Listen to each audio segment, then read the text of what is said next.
Boker Tov tout le monde. On va parler de l'épreuve d'Avraham Avinu après l'histoire de la Hakeda.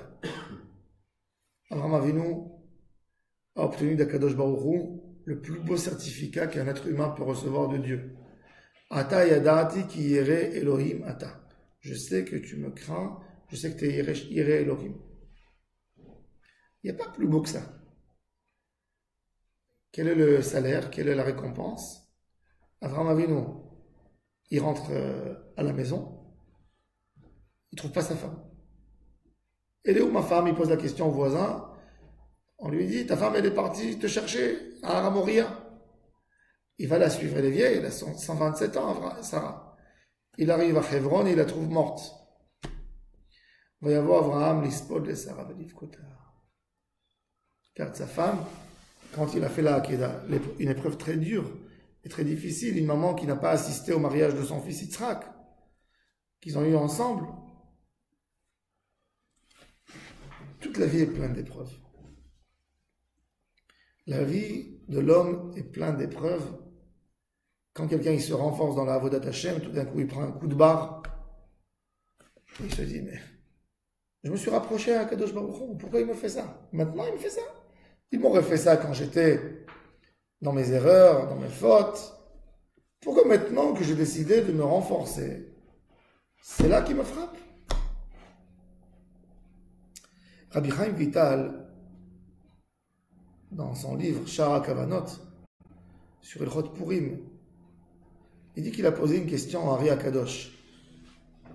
Dans l'histoire de Megillat Esther, l'histoire de Esther à Malka, Am Israël était en exil à Bavel 70 ans.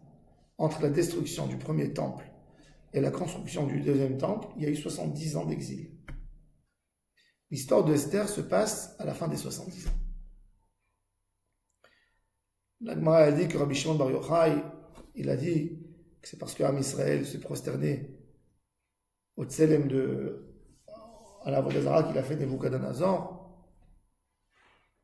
Alors Rabbi Chaim Vital, il a posé la question à Arizal. Alors pourquoi la Xéra de Haman, l'époque de Esther, s'est passée qu'à la fin des 70 ans? Pourquoi ça ne s'est pas passé au début, après l'histoire de Nebuchadnezzar, qui se sont prosternés, que tout Am Israël, sauf Hanania, Mishaël et Azaria, se sont prosternés au Pesel, au Tselem qu'il a mis dans le Echal.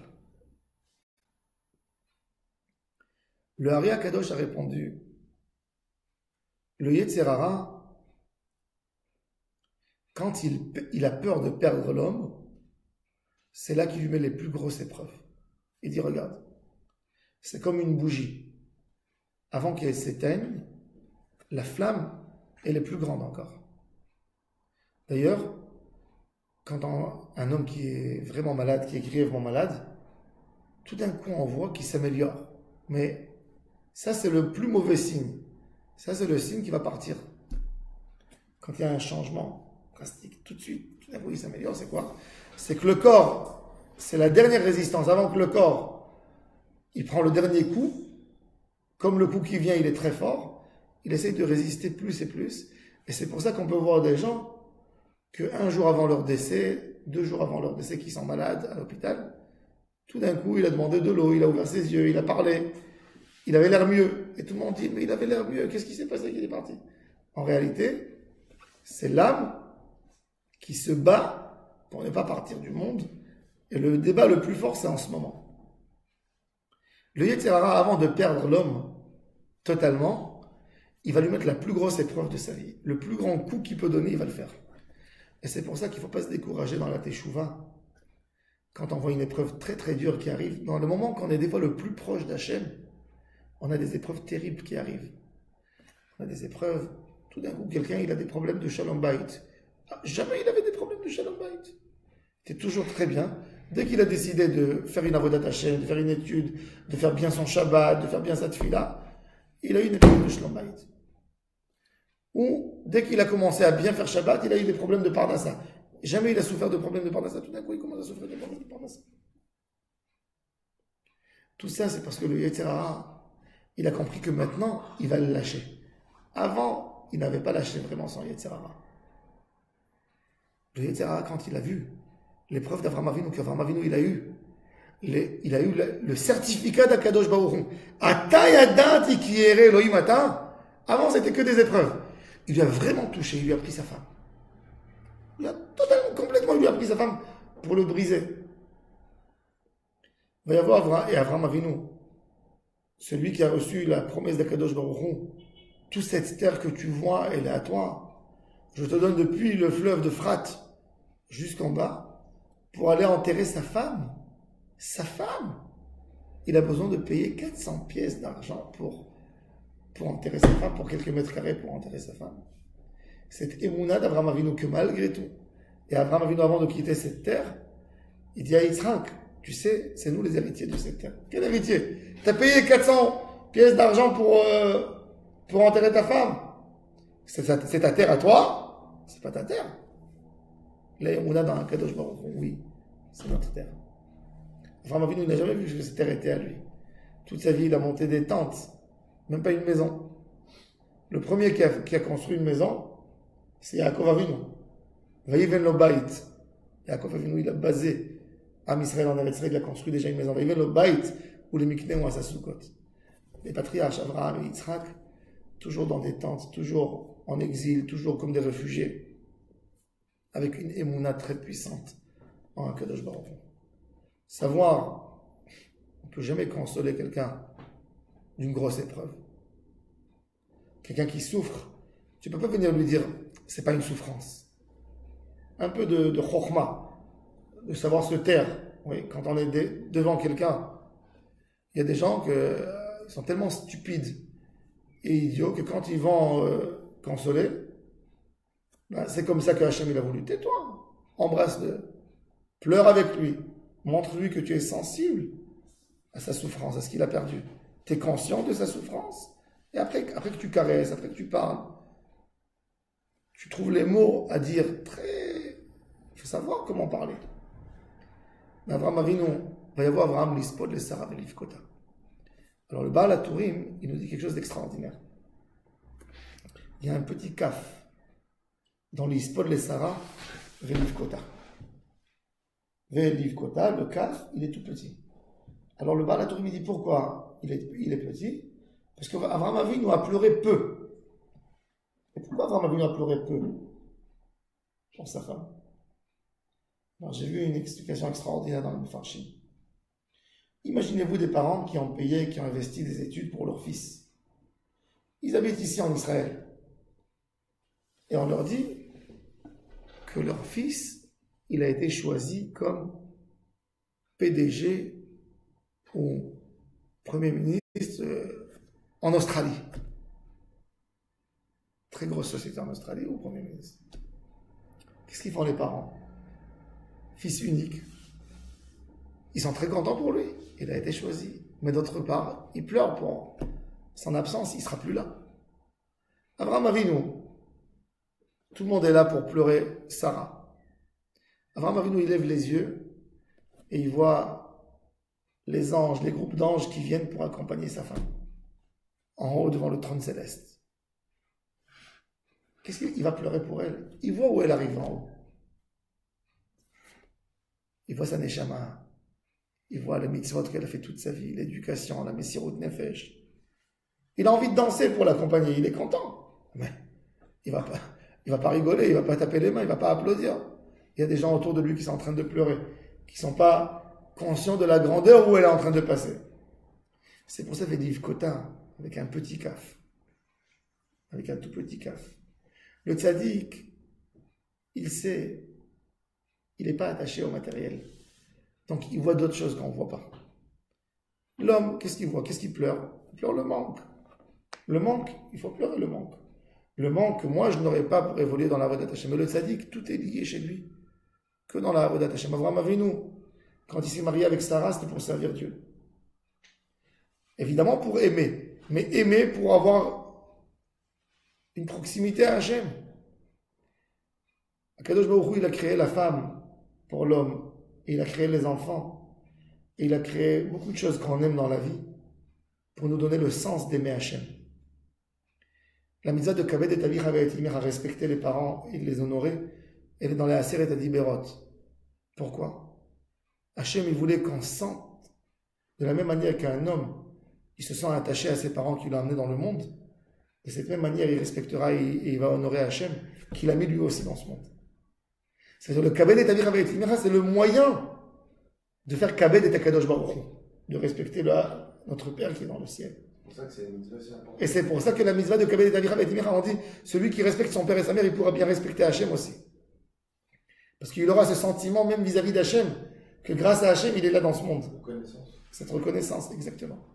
L'amour que l'homme a su aimer, quand un homme il a su aimer, quand un homme il a su aimer sa femme, il va savoir c'est quoi aimer Hachem, en fin de compte.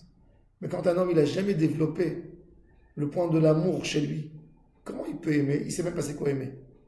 Tu sais c'est quoi aimer? Les gens ils parlent. J'aime. C'est quoi aimer? C'est quoi aimer? Tu aimes aussi ton chocolat, tu aimes. C'est quoi aimer? Tu te posais la question, ça veut dire quoi aimer? Ça veut dire quoi je suis amoureux? Un animal, il est amoureux, un animal. Aussi l'animal défend sa femelle pour ne pas qu'un autre mâle la prenne. Est-ce qu'il est amoureux? Est-ce qu'il est amoureux ou c'est une question d'appartenance? De la même manière qu'un animal, il va attaquer un autre animal qui rentre dans son territoire. Alors, ça veut dire pas aimer, ça s'appelle pas aimer. Qu'est-ce qui s'appelle aimer? Respecter. Respecter, c'est du respect. Respecter, tu respectes beaucoup de personnes autour de toi. Aimer, c'est d'être Donner de soi. donner de soi, plus que ça. Une fois, Rabbi Moshe Lev de Sassov, il a dit, j'ai compris c'est quoi aimer quand j'ai vu deux clochards qui marchaient, qui étaient jetés sur un trottoir. Un clochard qui dit à l'autre, alors dis-moi, Faivel, tu m'aimes? Il lui crie la nuit. Et Faivel lui répond, oui, je t'aime, je t'aime. Si tu m'aimes, dis-moi où j'ai mal. Si tu m'aimes, dis-moi où j'ai mal, maintenant, en ce moment. Il a dit, Rabbi Moshe Lev de Sassov, c'est là que j'ai appris, ça veut dire quoi aimer. Si tu m'aimes, dis-moi où j'ai mal. Aimer, c'est de sentir l'autre en toi. Ve'ahavta et Hashem Elohecha. Ça, on s'habitue à ça grâce au mariage. C'est pour ça que la Gemara nous dit qu'on ne peut jamais servir Dieu tant qu'on n'est pas marié. Tant que tu n'es pas marié, tu ne peux jamais servir Dieu. Pourquoi? Tu n'as jamais su c'est quoi aimer. Tu as su c'est quoi aimer dans ta vie? Comment tu peux accomplir, comment tu peux réaliser le texte que tu dis? Ve'ahavta et Hashem Elohecha, si tu ne sais pas c'est quoi aimer. C'est pour ça que la Gemara dit Kol ha-sharui belo isha, sharui belo Torah, sharui belo tefila. Il n'a rien du tout. Le tachlit dans le Olam Hazeh, c'est de prendre tout ce qu'il y a, que Kadosh Baruch Hu nous donne dans la vie, et d'apprendre de ça comment on peut se rapprocher à Hachem. Quand tu fais un business, ce business, tu dois trouver le moyen qui t'a aidé à faire du business pour te rapprocher à Hachem.